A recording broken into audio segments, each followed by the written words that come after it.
série ezali obeko continuer bandeko na ngai bandeko oyo ngai oyo toyebisaki bino ke tokosalela bino plusieurs émissions sur Mama Olangi ba obsèque na ye kozwa quelques témoignages eza pona koluka kobimisa oyo bokozela epa na biso bandeko oyo ngai ndenge toyebisaki bino ke to ba polémique ndenge kosalema kokota combat spirituel eza koboya famille. Est-ce que Mama Olangi na papa Olangi bazaki en famille bazaki na relation ni na ba famille na bango ba moi mituna bandeko na ngai na sima ya kozwa moko ya bantoma na bango nous avons préféré approcher la famille. Mbote la bino Mbote papa na lingi o présenter ndenge bovandi bino bozaba nani biso tozali baleki ya papa Olangi. Ouais, na lingi bo se présenter moto se présenter pesi kombo na et puis nga kombo na ngai Pierre Luma leki ya papa Olangi. Cousin na ye to leki na ye. Leki na ye. OK. Bongo maman. Ouais. Maman Osamba. Cousine ya papa Olangi. OK. Bongo maman vous. On a bien la cousine na ye. Maman Katosho, d'accord. Michel Kitalo Komanyundo, Sunyoso, Kaka, Ikutamoko. Merci beaucoup. Na lingina zwa tokende directement na makamwango. Papa Olangi. Azalaki nani pona bino?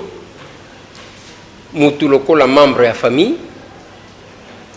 To mutu abunga nzela akabwana na famille relation na bino en tant que famille na papa Olangi ezalaki ndeni. Merci papa Eliezer. Papa Olangi azalaki ndenge mutu nyonso azalaka grand frère ya baleki ebele mpona ka na ngai azalaki na biso malamu ye moto atangisanga classe banda humanité ti na université ina mwasi na ina fanda na bango banda Lubumbashi ti Kinshasa. Donc relation ya malamu entre yaya na leki. Ouais, mais relation ezalaki malamu entre yaya na leki na ye, mais entre temps ceux qui to se référer na témoignage musuto zwaki sima ezalaki que présence ya famille na ndako na bango yango mutu etiaka mobulu okopesa biso nano histoire nini elekaka na Lubumbashi et puis ezalaki ndenge nini puis toyoka ke des fois eza kotelema koluka kobeta Mama Olangi kisemeki ezotomboka. Oui, ango bango bauti poto basisi la classe na bango basisi classe na poto baye ninge famille comme tous les africains yaya abengisaki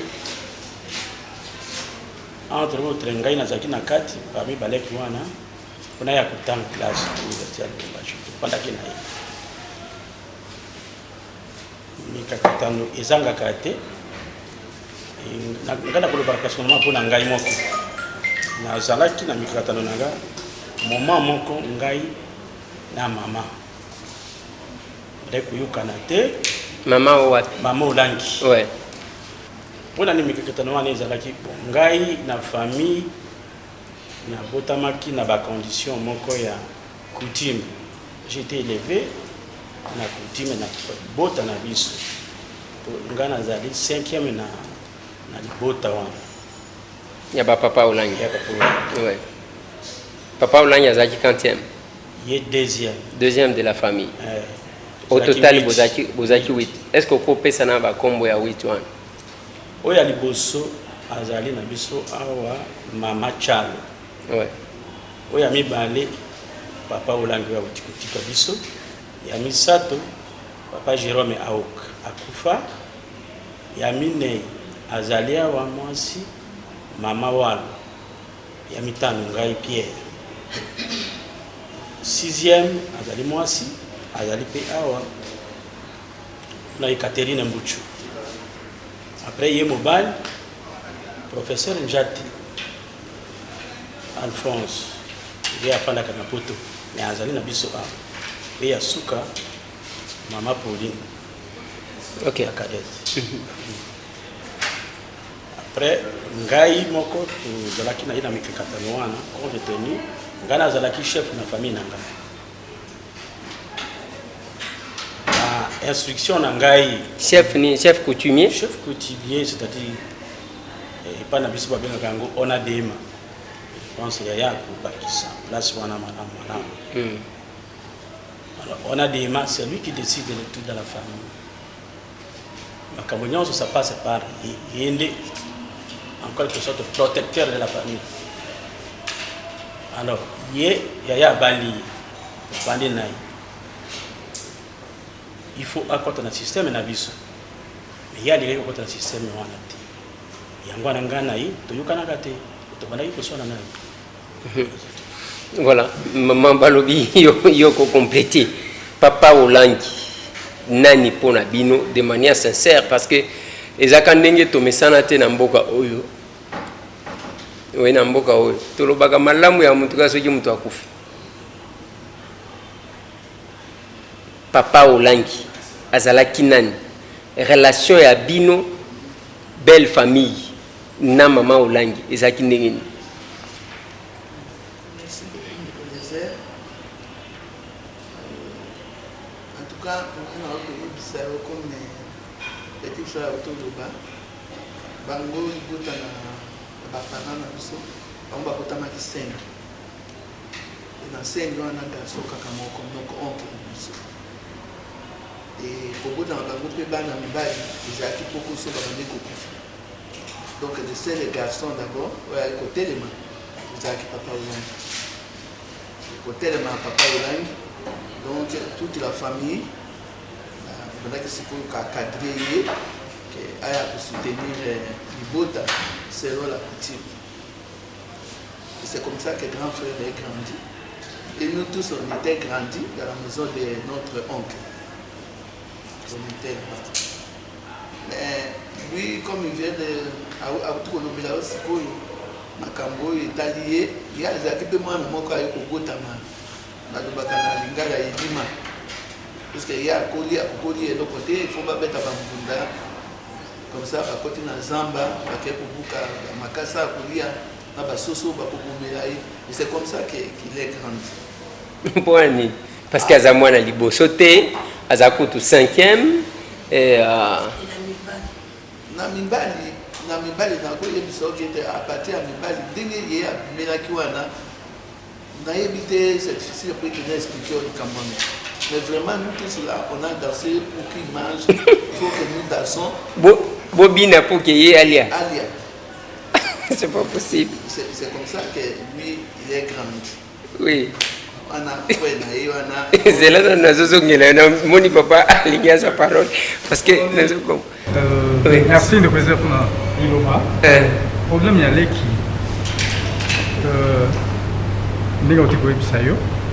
c'est lui qui décidait la carte à l'ibot la tête à Babaka on a des aimants on a des aimants on a qui n'a pas la mongo pour que beaucoup s'engagent Fofana on a des aimants on peut expliquer après. Ezako loba aboti aiko telem abote telem eleki bambula mwana zoyati alors obligé tangwana akende pas yanganga kuna nini ya telemi elle n'était pas stérile oboto tie aiko telem ndeko ne pas yanga nenganga wana ici asali bisalasa kole ki abota mais alobi ke yende motako konza famille ndenge azali kokola yaya toleki azali te c'était lui le chef biso nyonso okobenga yo osalana na ye te oyo ya koloba nde yango nde osalema on a dema donc c'est à dire bana babotami aye koto alors sikoyo baluki ye na ndenge ya bokoko po abotama ona eza koloba mwana no mwana sikoyo dema c'est à dire libote etelema. On a des stérilité partielle. Ouais. Stérilité partielle. Ok. Alors, dès que vous avez une mission à la famille. Donc, famille, bato nyonso ya libota, y compris Papa Olangi. Lui, quand il disait je veux ça, yango nde kosali yango nde kosali. mpona alia il faut bamama babina Alors yango nde kosali. mposa okendela kamera baseri wana soki obengi Pierre yaka awa abi tufina wana koya te akoya te oyo akosala nde yango nde ona dema Charles libraire awa ozaona dema te awa ndinga nde ona dema na plateau. alors nde yango wana okeke. ok maintenant papa Olangi na mama Olangi bauti poto famille eye bango bakoti parce que awa témoignage na lingi bopesa c'est par rapport ya eloko biso to yebeli oyo deke balobi couple Olangi to ebike bato bakabwanaka na famille na lingi bopesa nga ya bino relation na couple oyo ezalaki ndenge nini après batant wana ya kiona dema bon ti lelo zaka ona dema mais na moni onction nyonso elongwa okata bien otikela nga yango na place wana faut toloba boye oui famille ya couple Olangi bakabolaka famille te soki tobande na koexplike yo ndenge liboto na biso tozalaki pour comprendre esika oyo bato bazolobaki kuna bakabolaka famille ezali mama Olangi nde akabola biso na yaya te ezali papa nde akabola na biso baleki na ye te nayebisi yo ke bango bauti poto la civilisation na bango nyonso bayaki wana biso tozovivre selon la coutume makambo wana moto ya liboso amonaki eza mabe mama Olangi ndenge nini tozovivre neti banyama boye Pierre aloba boye asala makambo kaka boye makambo oyo eza normal te ndenge nalobi sikoyo bacontradiction ebandi towelani wana te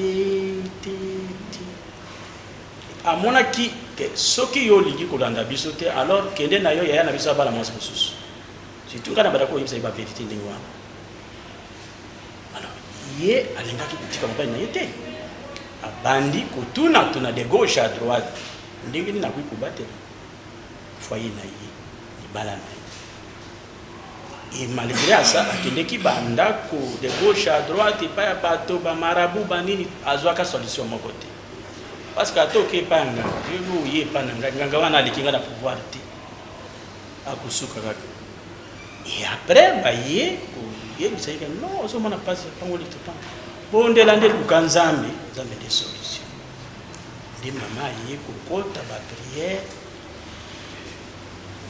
plus de 8 ans na kolelaka wana nde nzambe ye moko un jour ayebisi ye non mona pasi te eza problème moko ya grave te eza ndi coutume nde ezotungisa libala na ye nde abali kotalisa ye oyo lelo boyebi ministère ya combat spirituel tala makambo ezoleka na famille ya mobali na yo yo moko mpe mama Olangi tala makambo ezokuta na famille na yo tala ndenge obotama tala papa na ndenge azalaki basi nini papa Olangi mpe mwana ya polygame biloko wana nde eza koreklame sikoyo lisala mosala na yango yango ozomona basi wana ntango nzambe apesa ye eloko wana c'est le début ya vision wana ya ministère ya combat spirituel alors ntango sikoyo ekomi lumière na ténèbre tokoyokana te oyo alobi boye ye alobi boye ye adécouvrir yesu nga na découvrir na yesu te naza na bokoko na ngai tokoyokana te tokofanda esika moko te rien à faire fallait kaka nga nakende banzela na nga yatika na nzela na ye c'est comme ça nde nga na longwa na maboko na bango moto moko abenganaki azali te. Ok. Avant qu'il y ait les cas, et pas maman, parce que il faut en relancer panayo. Au long na maboko na bango, et puis il y a zonga na maboko na bango ndi. Il y a zonga parce que kabona ngai na bango aneza ya malamu te, ezaki ya mabe. Alors pour ngai il fallait na boma mamula. Alors na salaki ba pouvoir ngana zalaki na yango. J'étais soutenu par famille nanga ba koko grand-mère nanga pe azalaki nanga kizipe na pouvoir ba songe ba pesanga pouvoir na kenda tina ba songe. Oh oui je vais pouvoir ma casse donc il curiosité devant ngaïté alors on a décidé si quoi na bon maman mais na koka quitté jour moko na koti jour on a décidé que na bon maï na sali ben situation na nganyonso ba kila kila na nganyonso ok si vous allez na ba ere ya boye na koti na chambre ngai face à face na maman mais na éviter puissance ni ne yaki et neutraliser nganyonso la puissance na nganyonso ici mais na ça vraiment exact bozana ye boye na face à bomoto face na kutaye na chambre ya coucher azobima na salle de bain elle était presque nue mais na yoki puissance moko ezinga tous mes pouvoirs neutralisés na telemi na lobaki eloko moko te ye pa lobaki eloko moko te ti na moni esprit tindinga na zwa eloko moko na chambre na bango nazoka radio moko na bimi na ngo basoli yango donc olie na boma mama nde radio wana ebebaki na place na ye na bimi. Alors comme j'ai échoué na moni ke naza bisu na pouvoir c'est qu'il y a un autre pouvoir et qui a gagné. Voilà où j'ai pris conscience. On a accusé la maman naza epanayo wana toti voilà qui on a des oboya qui on a des mangana tikala on a des alors tu qui témoigne na lingina yo ba maman po biso eloko na lingina comprendre eloko bozo benga coutume oyo parce que coutume eza eloko moko eutaka na habitude eloko batu basalaka salaka ndenge na bango moni batetela baliaka eponga ladies bakendaka boyi mutetela bazaka na kanda boyi soki auti mbule betele na zamba ekalinga koma na mboka mbula wane katani akomi tuba mbeli batetela bazaka ndenge wana. Qu'est-ce que vous entendez par coutume? Parce que coutume est habitude ya batu. Coutume ngo eza ndenge nini? Coutume eza ya que mobali moko mwasi na ya dominer ye bino famille mobimba ya mobali boke ko kota na église na ye.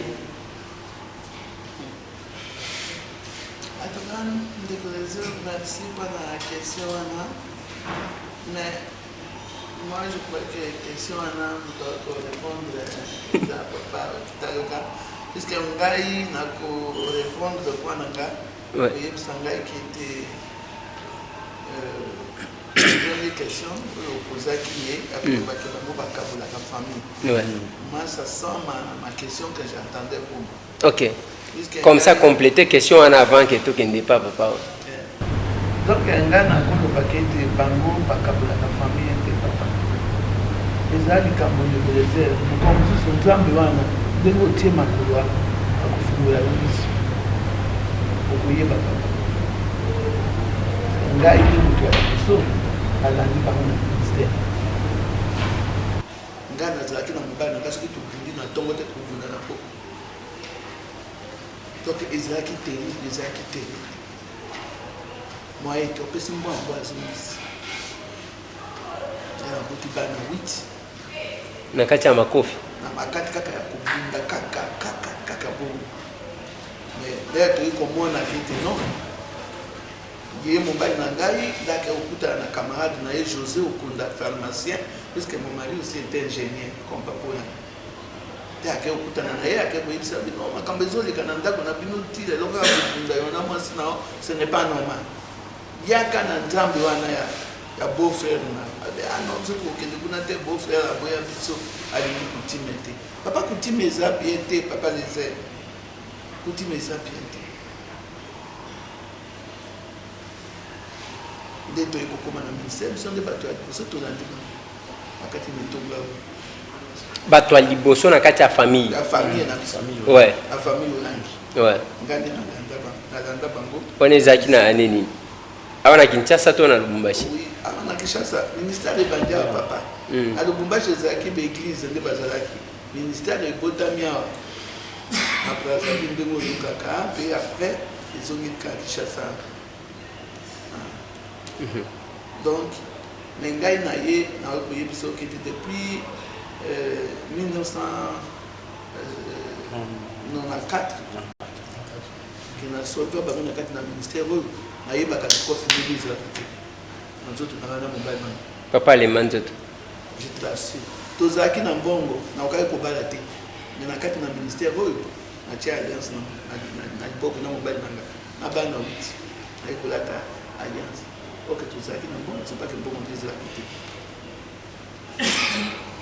ele biso tocomprendre yango nayaki na kutani na mama Elisabeth nasengi ye pardon tosengaka ka pardon papa puisque omoni aveuglement c'est quelque chose qui est difficile à définir tocomprendaki te bana mibali bakendosaka bamakambo bango nyonso tu wana motu akoloba ngo lokola meme ye ndenge aza wana combien d'enfants combien de femmes biso bana basi okofanda mpe na kati na libala na yo te même mobali azala na mbongo décolosé il faut bima c'est ça les coutumes de notre famille mais depuis natia makolo a ndenge nayebisi yo nakoma mosali ya nzambe namema ministère na Mauritanie namema ministère na Sénégal nga na mobali na nga tobalisi mpe bana na biso 8 bango nyonso babali baza mpe ka na combat spirituel bazaka na combat spirituel papa dese baleki sikoyo bango mpele ya bayoki bakomi koyoka o ndenge nini kasi yaya mpe akendeki yaya ayekolanda mitala makambo nzambe azosalela nde sikoyo tokomi multitude ya famille ya papa olaki ekondia toza lisu moko te malgré toaki baleki bayekoyoka na retard baya bayoki na retard mais baye quand même parce que pa nzambe retard mpe ezalaka te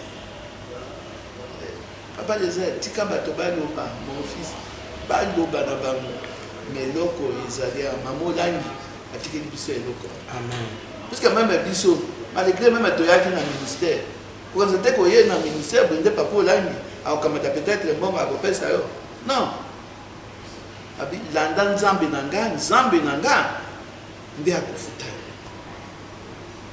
quand il y a même un problème avec les grands frères akoyebi biso toujours que kende pa mama Olangi et mama Olangi résoudre les problèmes na biso de réserve mama Olangi le faisait même avant oyo kakete o bakimi famille azalaki na voiture na ye je me souviens Peugeot au rouge alekaki na lopango ya motu moko mpona koyebisa biso ete ngonga ya nzambe ebeti soki bolingi totika bakamarade motu nyonso aya koluka nzambe ezalaki teke balamu kaka na ntongo bakangi lopango na bango ke moto akota te te ezalaki bongo te bon siko eloko mama Olangi azalaki nango ezalaki ya ke oza obligé ya kosambela kaka na église na ye okosambela église mosusu te non de toute façon ezalaki bongo te ye abandi kolobaka bokende na baéglise même ministère ndenge eza boye papa motu soki akosi oke mama Olangi alobaki ete fanda kaka akosi na puisque awa toyaka nde koyekola koyaka nde eza ekole awa eza nde ekole papa okotika na église na yo batela église na yo mais oyaka po ete oyaka kose découvrir puisque na église bazalaka na ta mpenza te ya kodetaye mpenza makambo ya vie ya moto papa kaka mikolo oyo mpa mikolo tomoni mpe baadoration mpe ekomi partout combat spirituel mpe esekoti mpe na baéglise mais c'est bien mais awa babengaka bato te moto akosa oteke o soko ofandaka kokende église na yo te lokuta yoki yaya mama osamba ndenge alingi na yo yo oza koinsiste mpona kutime eza mabe yo kutime alingi mwasi na yo oza na ye mama na ndako na yo leki na ye obima na ye kutime mpona ye bakobetela yo maboko yoki kutime na ndako na yo obengi cousin na yo okotisa ye baklasse kaka ye nde akoya kodiverge mwana na yo ya mwasi to cousin propre kutime babeti maboko yebisa ngai biloko wana nzambe ni moko aboyi biloko oya kolobaki mama Olangi akabolaka bato kaka kutime c'est ça la coutume makambo ezoleka na bandako ya bato ndeko soki oyebi yango ndenge mama auti koyebisa yo okama parce que nous aussi na famille na biso propre nous avons vécu cela nous J'avais vu la vérité. Ngai moko na viki na lek na ngai moko. Asani. Parce que là na mobile na ngati.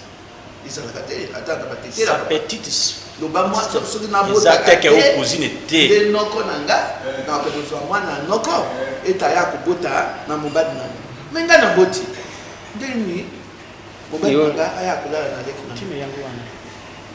Est-ce que wana eza kutime ou bien eza kabisala sala pe ya papa ndenge azalaki bapara bakoyebisa yo koloba likambo wana te eza nango mabe te lokola eza esili boye esili tika bakoyebisa oyo tika koloba te eza matapisi problème Liloba ya Nzambe ilobi ndenge wana te.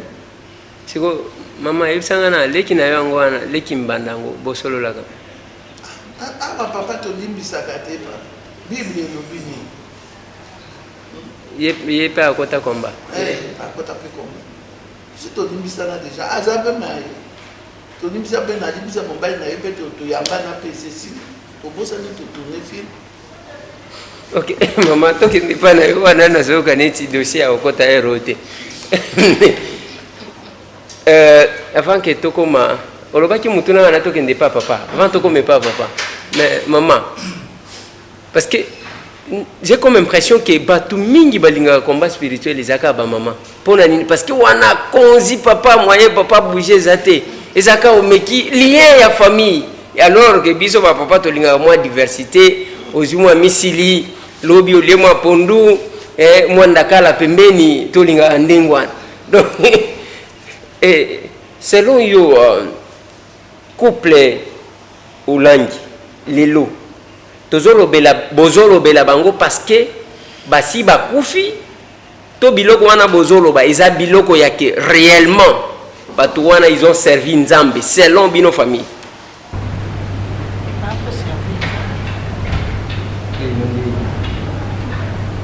na ndenge poso baoservi Nzambe te bato bakoya pembeni ya bango te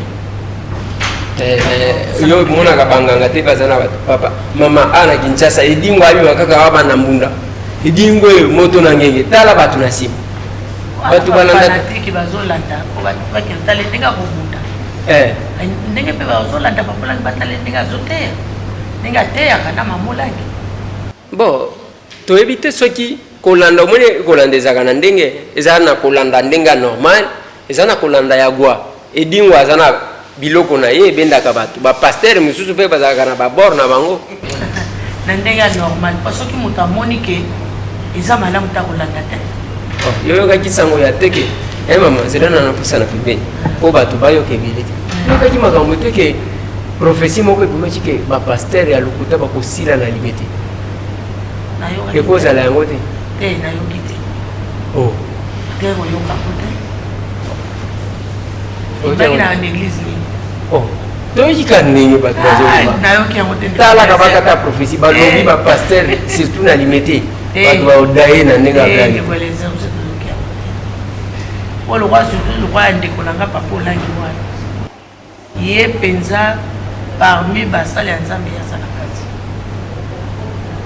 na ndenge nini pesa biso nanu concrètement yake tala ndenge azalaki ya bolingo nanu ou bien mama bolingo ou bien bozolobaka mpona kobatela borne bino kobatela te parce que kobatela te oyebi ke lokola nga ndeko leser nayaka na ministère te nayeka ale ndeko nanga akufi ok ozomona mpona ni bolingo est ce que na ndako na bango ozali koniata nakonyata wana bakobambonzi ete surtout soki baza na nakonyata nanyata te mpona nini balia ya famille te te nani antuka koteya yo kaka oyo biso so tolandi Nzambe kaka mpo na ye nga nayaki nanga moto akatolike tolandi Nzambe ya mpona papa Olangi oleka uti Lubumbashi wana ye kotia biso na Nzambe malamu famille mobimba biso nyonso tolonga na katolike tokotala na Nzambe malamu wana mama topasa wana bokimi au nom du père et du fils et du saint biso nyonso tokomi na Nzambe malamu alors que oyo ezalaka bien ozomona te tala nanu wana bino bozotoka ono deja ebima biso kaka boye ya biso esi papa toza epa na yo mutuna mama mutuna wana olobaki ye a répondre na mutuna yango ni coutume po mpona biso baafricain Ouais. ezali eloko oyo bakoko na bakoko babotama na yango babote na biso puis ezokende ti lelo coutume yango epuis na kati ya coutume eza te makambo nyonso nde ya mabe yali ya malamu mpe ezali yango mpe ezali nakoyebisa kaka biso na ndenge ya combat spirituel omoni logo oyo omoni logo oyo bakomi nini babi le combat spirituel c'est une vie de victoire en Jésus-Christ wana yali likomi ezali na kati ya Ephésiens chapitre 6 verset 12 à 17. Alors combat yango nde et apprendre biso malamu na mbeba oyo ya coutume kati ya mabota mama azwaki révélation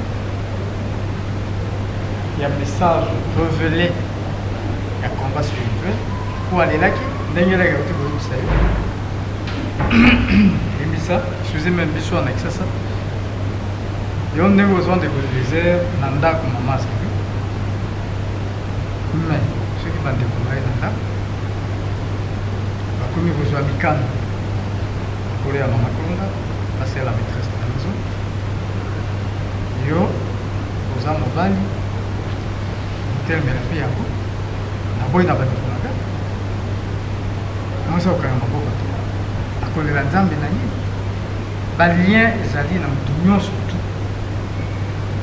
ata epa bemindele balien ezali na ministère chrétien combat spirituel baeuropéen bazali même bachinois bazali barace nyonso ya mokili bazali ministère représenté na 5 continents oyo eza na se ya mozo bato wana bakoutume mais mbebe eutaka wapi mbebe euta na coutume ndenge eleki ayebisaki yo le papa alaki nde consacré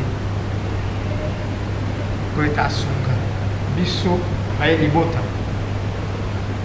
asunga biso nde libota alors ntango wana li bitumba eye kobima nde so akomi nde kolukelongi na nzambe nzambe mpe na bolingo na ye aye komimonisa epai na ye apesi ye message oyo parce que d'abord ministère chrétien ya liboso ya nde ministère ya couple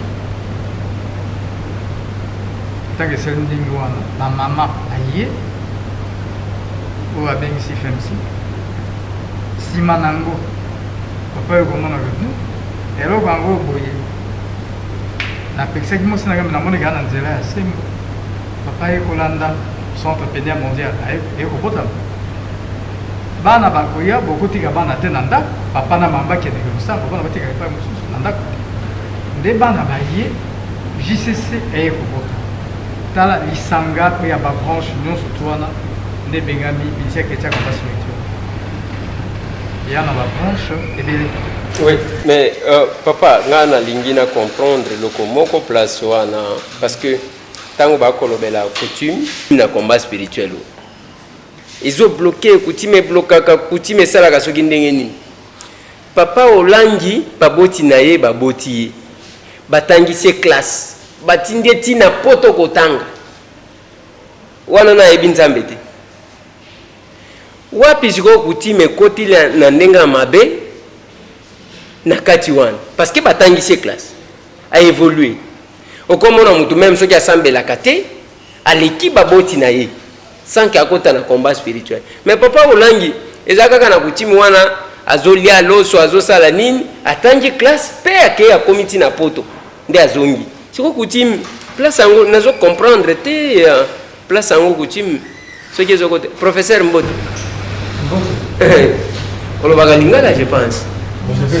Oui, pour vous, ma professeur vous a compliqué. Ah, tout ça. Merci beaucoup. Ouais. Professeur, Yosanani par rapport à Papa Olangi. Je suis le cadet des garçons. Oh, les cadets des garçons. Ok. Aux Alakanapoto, c'est comme on a dit. Nambokani. La France. La France, oui. Donc on était 4 garçons. Moi, c'était les 2 là. Et Yimanga. Dans ces cadres-là. Par rapport à votre question qui est très pertinente, parce que j'aimerais savoir qu'est-ce que vous entendez par la coutume. effectivement, Ouais. il y a une distinction à faire, une différence à faire entre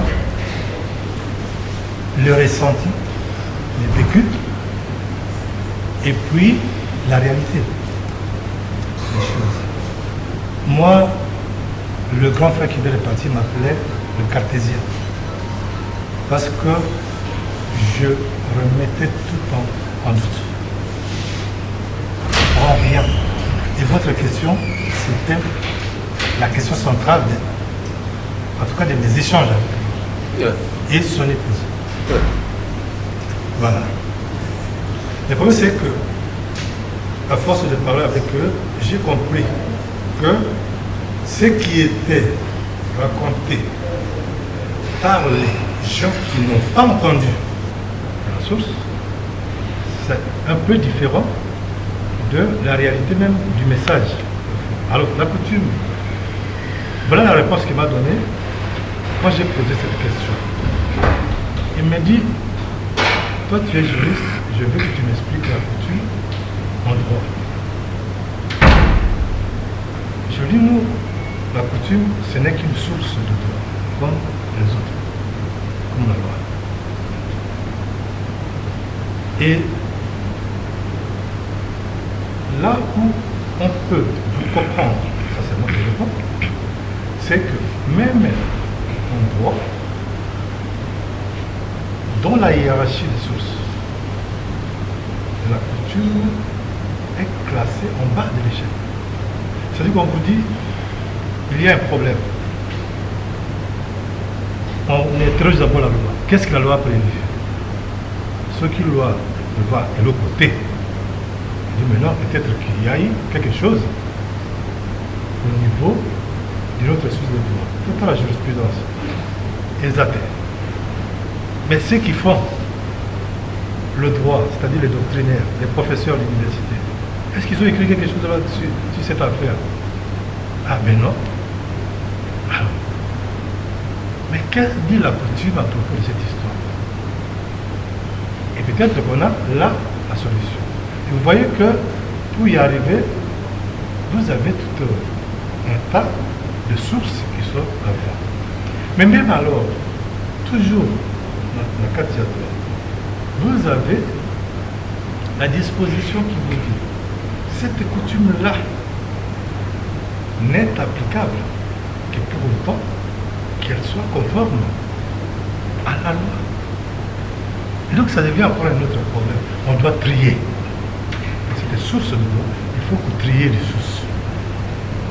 Ce que j'ai compris de leur révélation, c'est que la coutume elle enferme plusieurs règles.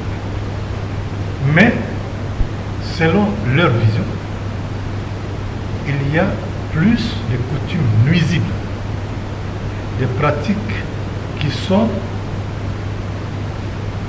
de pratiques qui freinent le développement humain, le développement des relations, plutôt que celles qui les encouragent. Ce que j'ai encore compris, selon leur explication, c'était que la coutume en soi, c'est pas ça le problème. Mais c'est l'intrusion du diable, son appropriation, qui pose le problème.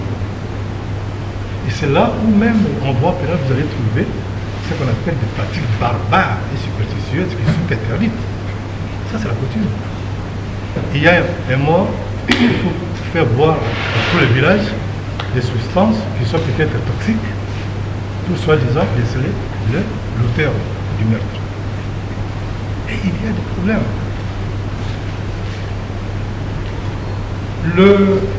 La solidarité africaine, qui est le pivot même de notre système de vie, c'est-à-dire la chaîne de solidarité. Toi, Papa Eliezer, tu as reçu une vision parce que l'Eliezer d'avant, Tokomiwapi, n'a rien à voir avec l'Eliezer d'avant Tokomiwapi. Quand tu reçois cette vision, cette émission qui se distingue des autres émissions, qu'il y a des principes qui sont posés, que tu respectes jusqu'à la fin. Et ce qui fait que les gens te respectent et croient à ce que tu dis. Parce que les communautés n'amboka, moi j'ai un peu d'expérience, mais je n'ai pas encore souvenir d'une émission entendue par la population dont les démentis les faits. Ça c'est une mission que toi tu reçois. Et quand il y a un problème, il y a des polémiques, il y a est-ce que l'éclosien a lobby. Donc on attend que toi tu arrives là. Parce que la rigueur avec laquelle tu accomplis ta mission est déjà... C'est ce qui arrive avec eux quand ils s'attaquent, non pas à la solidarité, mais au détournement de cette solidarité africaine, qui va faire que dans certaines familles, l'aîné qui a reçu l'aide de l'ensemble, et quand il reçoit cette aide, c'est pour faire quoi? C'est pour transmettre les flambeaux. Mais à un certain moment, on constate que non, ce n'est plus le flambeau qui est transmis, mais c'est tout le monde qui doit être agrippé.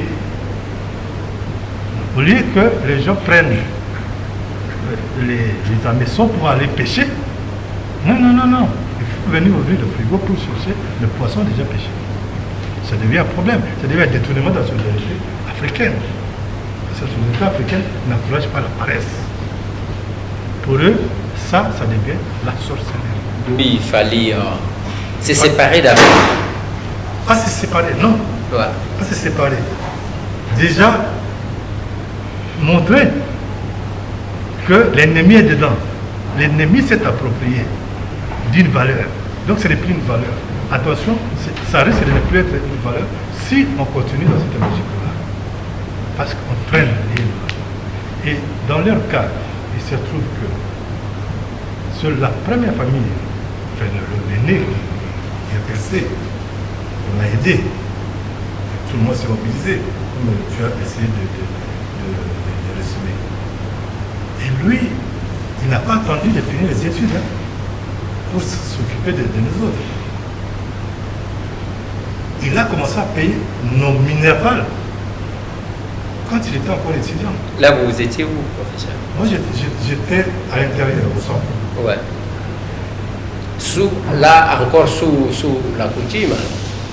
Mais on est toujours sous C'est lui qui est sous la coutume, qui est à l'Europe sous la coutume, supporte les autres sous la coutume. Remplace le mot coutume par solidarité. Ok. Voilà. Remplace le mot coutume par solidarité. Parce que le problème, c'est la tabuisation de mots. Ouais. Il faut qu'on évite de tabouiser les mots. Parce que le mot coutume, là, tu vois, même toi, oso maîtriser l'ingala. Oui. Je ne suis pas sûr que tu peux me traduire ces mots ou me donner l'équivalent. C'est quoi la coutume? En tête, là, j'ai cherché, je n'ai pas encore trouvé. C'est un mot qu'on a hérité. Ouais. C'est-à-dire que c'est le colonisateur qui arrive et qui dit ça, c'est la coutume. Mais nous-mêmes, c'est quoi qui. Il y a une différence entre la coutume et l'habitude. Et la pratique même. La pratique qui se répète. Ouais. Qui se répète. Oui. Voilà, ça devient coutume. Ouais. C'est à peu près ça. Il ne faut pas qu'on l'idéalise. En réalité, on ne s'attaque pas à la culture. Ça allait être plus grave si on s'attaquait à la culture africaine. Voilà, professeur, le débat, l'objet de notre émission, c'est pas sur les mots ou sur les termes, parce que là, je vous vois déjà dans l'auditoire en train de dispenser cours. L'objet de notre émission, nous aimerions savoir si vous étiez en bonne relation de fraternité avec les défunts, Papa Olangi, ou le ciel vous a divisé. Est-ce que ces liens-là existent encore? Est-ce que le combat spirituel a divisé la famille? Ouais, c'est ça. Ouais. Alors, là, je vais vous répondre clairement. Dans cette famille, le seul intrus, le seul résistant, c'était moi. C'est-à-dire, tous ces gens avaient peut-être compris à un moment. Mais moi, les doutes, comme tu parles, c'est ça. Et il y a eu ce doute et le temps de percer le doute. Mais il n'y a jamais eu coupure de la relation. Parce que chaque fois que je venais de Paris, dans mon état, je passais par ici. ils étaient toujours surpris parce que moi, ils me retrouvaient devant les protocoles. Quand je me présentais au protocole, je me place devant. Et donc lui, il est en train de pêcher, il regarde, il me voit. C'était toujours comme ça. À ce moment-là, je n'étais pas rejeté. Je ne priais pas. Je veux dire, je n'ai pas suivi le cursus, comme on l'appelle, l'affermissement des choses. Pourquoi? Parce que j'ai passé peut-être plus de temps avec avant de partir. Je suis parti avec.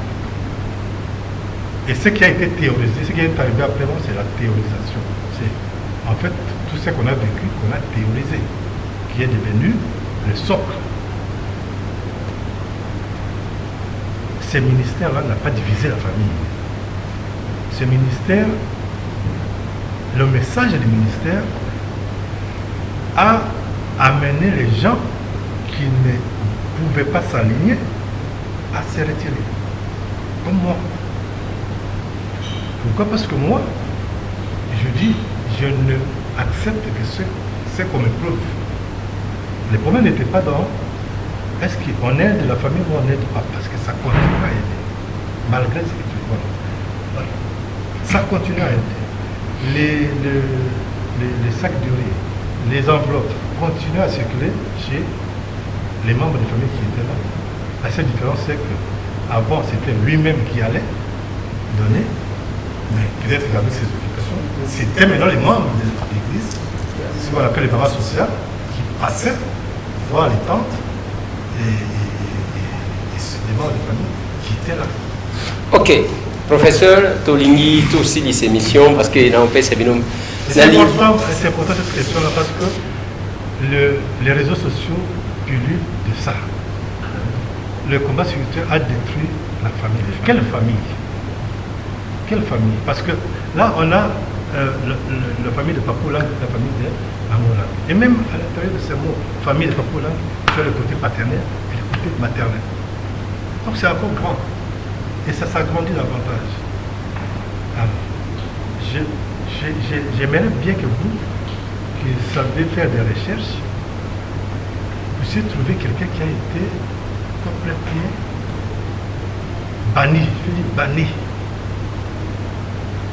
à cause de ces ministères. Non, les filles, je prends l'exemple des filles que tu vois, ils n'étaient pas dans la logique, mais c'est pas ça avant le combat. Ils sont là. À part la grande sœur que tu vois, parce que pour lui, c'était pour les filles, les études et le mariage. Tu n'es pas dans les clous, tu n'es pas à cet état avec lui. Ça, c'était avant le ministère. Donc, celle qui arrêtait les études, et c'était pareil avec les garçons. Tu ne vas pas à l'école, c'est ça le problème. Celui qui est décédé, qui venait justement après lui, il est encore étudiant, il trouve une bourse de Caritas pour Boutembo. Il va à Boutembo, il a fait 2 mois. On l'attrape avec la femme du surveillant.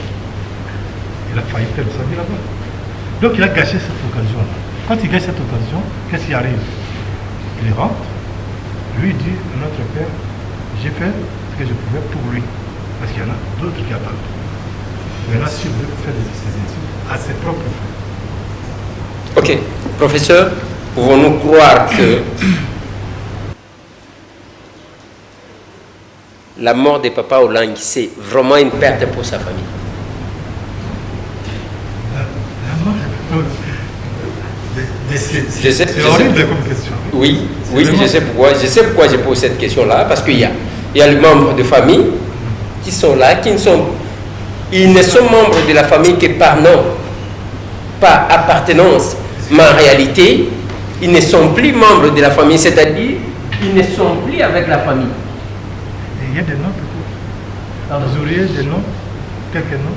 Non. Parce que là, cette catégorie-là, qui aurait pu être cette catégorie-là, c'est la maman qui est là, la dernière terrestre. C'est-à-dire nos parents qui étaient visés comme faisant peut-être visés dans le sens où ce sont les parents qui transmettre la sorcellerie, des choses comme ça. C'est ça qui est l'idée qui est répandue.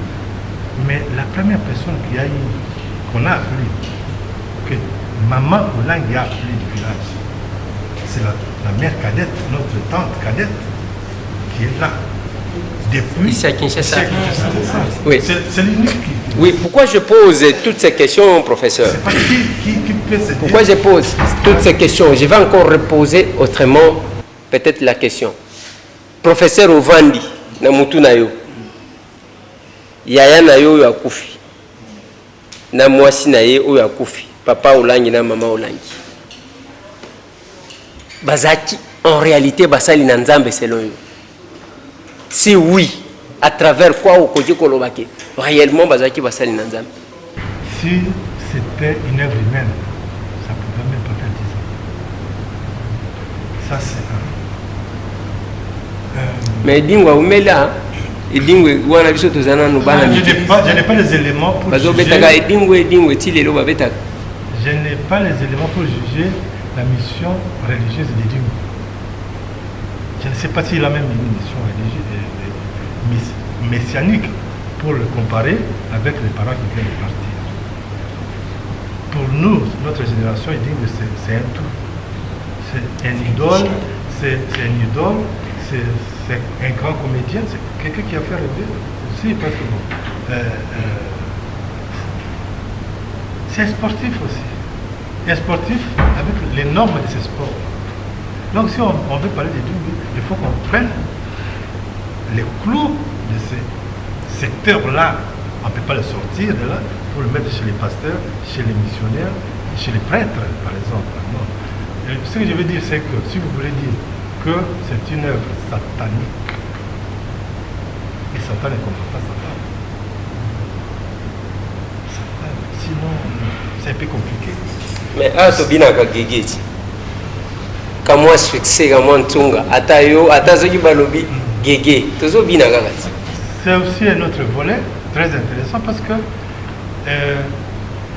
ces serviteurs de Dieu, parce que moi je prends comme c'est plus simple, n'a jamais fait le buzz avant son album qui a fait succès. On n'a jamais parlé dans ce sens-là. Mais curieusement, lorsque son album sort, qui récolte un certain succès, on essaie de lui coller des histoires qui sont un peu... Bon, je dis, pourquoi pas? Si c'est Dieu qui a décidé de s'appeler Guégué, gloire à son nom. Mais qui peut inventer le nom de Dieu à travers le monde? Peut-être qu'en Chine, on va trouver Guégué veut dire Dieu. On ne sait pas. Professeur, ok, merci. Namoni, papa. Yo siko tako Bible, siko komo ya ona dema izongi lingali susu. Olingi siko. Oui. Yo lobina na prof ya makambo ya ndenga yibisio ke evre ya Nzambe babwe kudituira ngote. Ayibisio ya solo. Eza Nzambe yimoko ndi aliba. Poso kito tali na mikanda ya Nzambe awo. Makambo wana esalema. Parce que nous sommes au Liban, ils allaient pour arrêter la mission, il y a ministère chrétien du combat spirituel. Mais ce qui mission on est pas ensemble, mon côté à mon kilo, a voulu arrêter à Azali. Mais il y a ça, on a tout un professeur. Bon, on a l'ingénieur qui est un professeur. Émission où il est qui moulay. Yoka. Olingo tangela so ma verser. Moi verser na. Tangela so kasi. Yo andike balo bien. Parce que balaki ko sala kan ndike bazo sala na ministère lelo. Tango wana. Ko ba mondi basali ensemble ba wana ona ba bomi bango. Basali bango ba arrêter mais baza ko augmenter kaka. Baza ko augmenter. Alors moko na bango ya tango wana na mokozi. Aye ko tellement malité. To banda na ba oyo to sala ti izo simba kaka. Totika bato va continuer œuvre là-bas. On a moni œuvre il n'était pas bateau. Pour ce qui est où t'as pas bateau. Mais c'est tout si là na déjà tout boma ngo balo bagango du sauter. Mais plus tout ça quoi arrêter en plus ces eaux augmenter kaka. ce que Evro écoutait par exemple, et à l'oubli, il faut arrêter alors qu'il écoutait par exemple. Ok. Nazo suki sa mama namoni bolembi soki bolingi boko prier ero awe zalaka boleli mwa muke boke bo prier boyembi mwa muke boke bo prier yango biso to kimaka place jamais na koya ko vanda place po olie mwa muke yo wana oke ko benga na milimu fufu ngo liaki bon oui parce que tel que tu me vois là, je reviens encore sur ces statuts que lui-même m'a donné de cartésien, celui qui doute dans la vie. Et je lui ai parlé du doute constructif. C'est ça que tu pratiques aussi. Et c'est intéressant parce que, pourquoi quand j'ai entendu que c'est les déraillés, je dis oui, c'est important. Dieu merci parce que au moins certaines zones d'ombre peuvent être levées.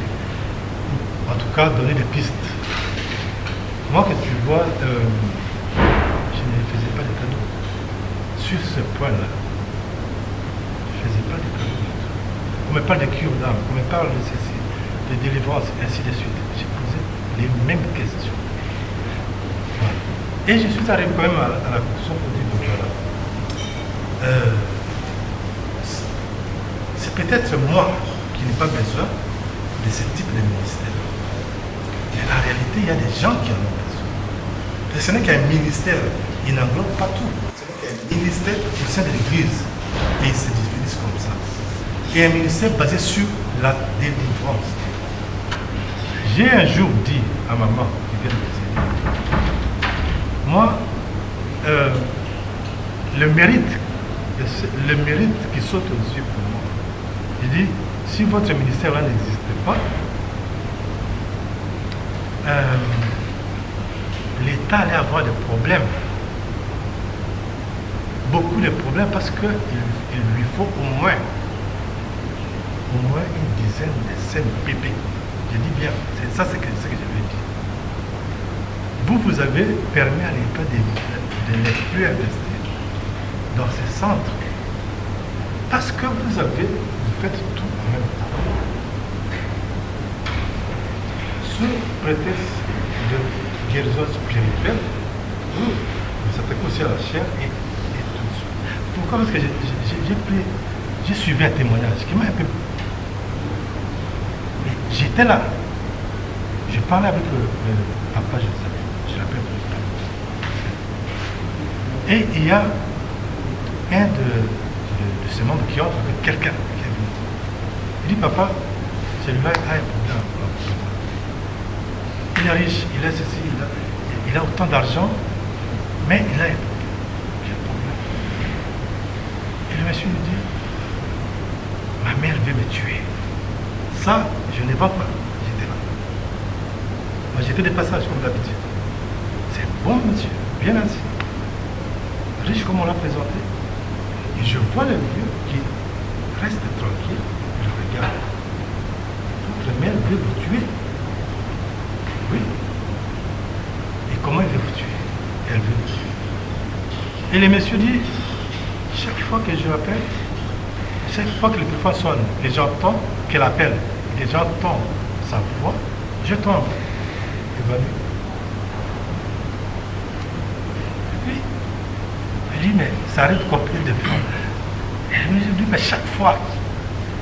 Vous savez que c'est elle qui appelle? Je dis, oui. Mais pourquoi vous prenez le téléphone quand c'est ce numéro qui apparaît? Ça, c'est l'échange avec la personne.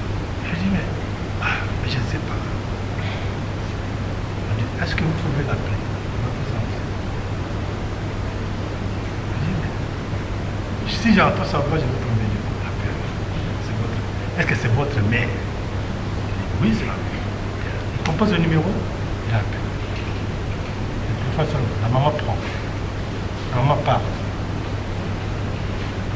Je cherche, j'ai des problèmes de santé, des histoires comme ça. C'était ça le problème que cette maman a posé. Je cherche à te poser parce que j'ai des problèmes de santé, j'ai plus d'argent, ainsi de suite. Et rien ne se passe. Et puis là, je me suis dit, mais est-ce que tu savais qu'il était malade? Mais non, parce qu'elle veut me tuer. Bon, c'est très bien. D'abord, tu lui envoies l'argent pour sa santé. Après, tu reviens, je vais payer pour ça. Ah bon. Là, Papa Olangi n'a pas dit que non. Ce sont des liens de la famille, il ne faut plus assister. Après, je te dis, tu le trouveras nulle part. Tu le trouveras nulle part là où il dit aux gens allez chasser les parents, chasser ceci, chasser cela. Ce qui s'est passé dans cette famille, c'est qu'un jour, il nous a fait asseoir, il a dit à partir d'aujourd'hui, chez moi, il n'y a plus d'accord. On ne vient pas me voir chez moi. Pas de cigarettes. Voilà, on n'amène pas les filles. Donc, on sort, si à 18h on n'est pas là, j'ai fermé. Tu vois, c'est si tu veux suivre ça, tu restes. Et puis, chaque jour, de 18h à 20h, il y a prière. Si tu veux entrer, si tu es prêt à suivre ça, tu restes chez moi, avec moi. Mais c'est quand même la dictature. Hein. Comment Mais vous allez imposer la religion? Chez toi, c'est lui. La religion. C'est chez lui. Mais chez toi, il n'y a pas de règles. Oui, mais professeur, quand même, là où on est à la fin, on a déjà débordé, professeur. Quand même, quelqu'un qui est allé étudier, un ingénieur qui a étudié en Europe, qui a travaillé d'abord à la GKMIN, ensuite à la SNEL, du coup, il abandonne les boulots, il se met pour attendre les offrandes. C'est la même chose, on peut te parler de toi, les études que tu as faites. Pour toi, le journalisme, c'est une vocation. Combien de fois on t'a proposé des choses? Je suis sûr même d'être conseiller de ministre. Mais tu n'es pas parti. Tu avais refusé. Parce que tu sais que tu as reçu une mission. Quand tu reçois cette mission-là, tu abandonnes tout. Nous autres, on a encore la chance d'être des électrons libres, de dire ce qu'on veut, de faire ce qu'on veut. Parce que moi, si je vais, par exemple, aller visiter Papier Désert, je ne vais pas demander la permission avant. Par rapport à ceux qui sont qui sont consacrés, par exemple, qui vont dire, mais vous avez notre vie maintenant. Il y a même à changer de nom, à prendre d'autres noms. Après, voilà. Qui est connu maintenant sous le nom de Eliezer à travers le monde, si on parlait à ton père aujourd'hui, il va te demander où est-ce que tu as trouvé l'Indéco.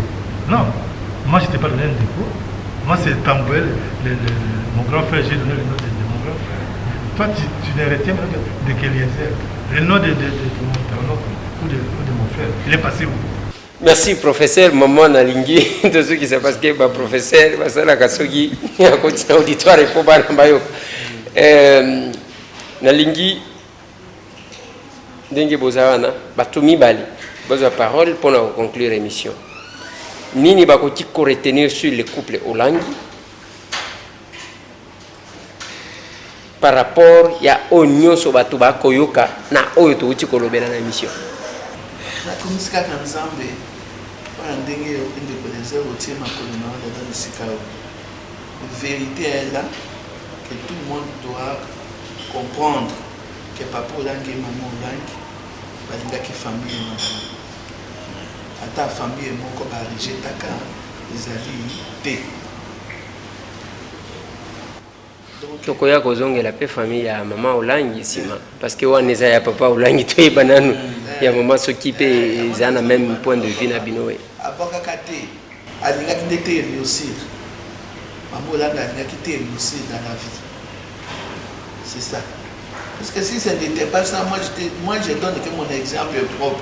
Aujourd'hui je ne peux pas vivre avec mes enfants ensemble, mais c'était déjà fini de connaître pour wana wrestling oyo balobaka bakatcher donc makofi donc ezala lokola bato moko mpe bazalaki lokola mbisi peut-être bakata motu nakomona ki ingénieur na yo te nakoza donc moi c'est moi makofi tu vois.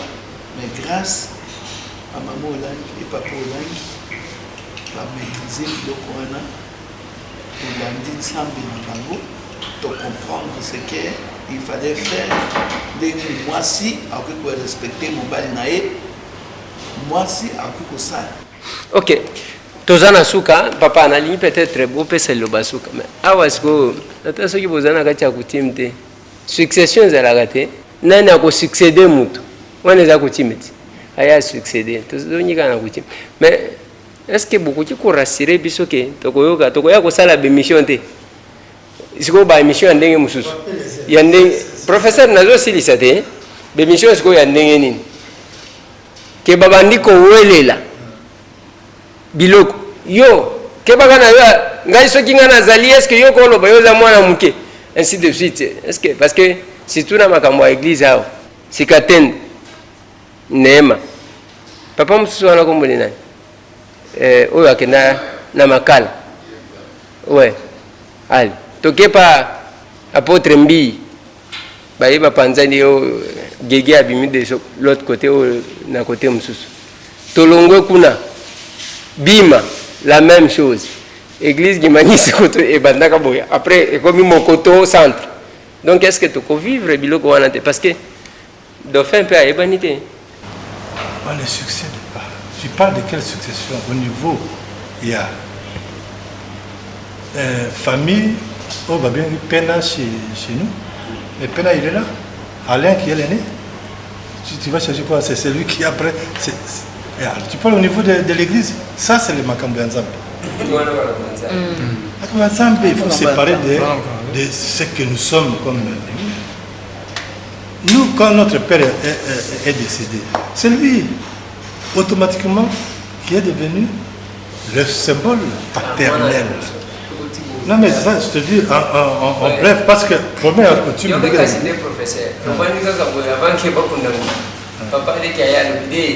bopesa mikanda lupango ifo bobibona lupango onde yango nazoloba ere moko mpe yaka oyo ministère on a déjà minimisé certaines choses hein, surtout au niveau de la biso on a minimisé certaines choses c'est pas des questions qui se posent même pas ça se pose même pas ça s'est pas posé quand notre père est décédé ça s'est pas posé quand notre oncle est décédé. Ça ne se posera pas. Parce que, encore une fois, ça c'est un ministère religieux. Alors,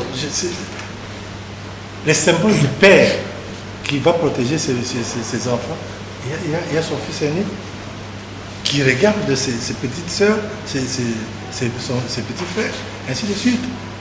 Mais c'est même indécent d'imaginer ça. C'est même indécent. Dans les conditions. Oui, c'est important, c'est une question qui se pose. De toute façon, on ne va pas empêcher les gens, surtout que c'est une personnalité. Il y aura des rumeurs, il y aura beaucoup de choses. Mais il faut continuer votre travail. Je dis, votre travail, en fait, ces groupes-là, moi, je pense qu'à un moment donné, il va falloir que même l'État vous accorde des subventions, vous, pas seulement vous, mais ceux qui ont pris cette option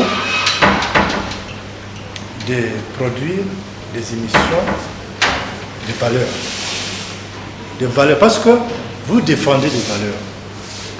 Vous vous battez pour que certaines valeurs ne se perdent pas. Donc, il faut continuer. Je vous ai vu à la résidence des orateurs, vous êtes aujourd'hui ici. Si vous entendez encore quelque chose qu'il faut éclairer l'opinion, n'hésitez pas. C'est votre devoir. Surtout que on a passé des périodes où on avait vraiment affaire à des types de journalisme de lèche-bot. Je m'excuse le terme. C'est-à-dire qu'on n'a plus l'information. C'est comme tu viens de finir là, tu vas lui voir prendre une phrase de ton émission avec un gros titre. Encore un mot chez Maman Olang. Tu cliques, il n'y a rien. C'est autre chose. Mais les titres alléchants, encore 10 morts chez Maman Olang. Dès que les airs a découvert ceci. Tu cliques, Il n'y a rien. On parle d'autre chose. Mais c'est horrible. Et ça jette de l'ombre sur le vrai travail qui est fait. Donc à un moment, je pense que ce n'est qu'une suggestion. Il faudrait que vous puissiez arriver à créer un ordre des journalistes d'investigation avec le président de l'ordre et avec une personnalité juridique qui va vous permettre de vous attaquer à ces gens-là qui n'ont rien des journalistes d'investigation. N'est pas pour à lobby, mais il y a une certaine rumeur, ils ont circulé dans la cité. Yo yebi, mutu na na qualité de comme ça autour na biso yango. Nazo appelle moi mingi même quand on a commis awa. Na ndenge na tamboli. Bato abio ndenge nini bino boza kona na 17e, ndenge boza na matanga. Bino famille papa na mama langi bo wela biloko. Esalinga passe na somme. Okinde to bien. Eza la famille ya biso papa langi, famille ya mama langi. Toza moko. Tosona tête de vivant, ya parents ndenge batiki biso. 8 mois ya matanga, tozolela yaya, papa, maman était là avec nous. Kolelo longo. Tosona tête. Maman tiki biso. Koswana kowela nini. C'est comme ça vient de vous dire. Moi, bana bazali. Papa soki azali. Bana bazali. Où était l'ingomba, était l'ingomba. Alors je voulais juste démentir cette rumeur-là. Pendant que le baquet, biso, il bota papolangi. Naya mamolangi, bomo que zakat na biso, toujours où est le côté, toko est la pelle au côté. Il faut remercier papa et les autres. Pourquoi tu as donné cette occasion-là. Ouais. Je vais juste dire une chose, une petite information. Les deux familles que tu vois là, papa et les airs, c'est imbriqué comme ça depuis longtemps. Ah, oui. Moi que tu vois, c'est l'oncle de maman qui était M. l'abbé. L'abbé Kaïna. Ceux qui ont vécu au Sankourou, c'est lui qui m'a pris en charge dès le bas âge, dès mon baptême. C'est son nom.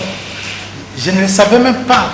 C'est après tout simplement que j'ai appris qu'il était dans la famille de ma mère Elisabeth. Non mais je ne savais pas. Lui c'est le collègue de ma mère Elisabeth. Maman Elisabeth. Chiki Moko, Pipitre Moko, collègue de la classe. C'est des familles qui se passent depuis longtemps. On a vécu ensemble, que ce soit à Diallo, que ce soit à l'autre, ensemble. Il n'y a pas de souci, même ici. Merci. Pas de souci. Je pense que Moussala est journaliste Ezao Wana. Et ça, la kabiso souci mingi tangu makambo kosali mana Kinshasa olio kita oyika ke balobaki est-ce que on a quitté ba elisa kinga donc ezo kende neno ala bitumba ngo tout ça la kayango oyo réseaux sociaux ekoinda est-ce que ça pona koluka ba nombre de vues mais ce que kosi lelo le bio kokosa les sur nini finalement ba to ba vi nyonso ba kotima yo vous allez quand même la vérité, vous avez une référence et vous allez madame. La famille, il y a papa Olangi. Ce qui occasion c'est mon ami de la famille, il y a maman Olangi. Et ça, tous les salamons pambaté, et ça pour la koluka.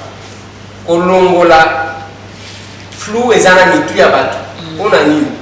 Ngai tambo je pas droit, il y a qu'on vendre la bali pour inventer ma kambo la famille à batu.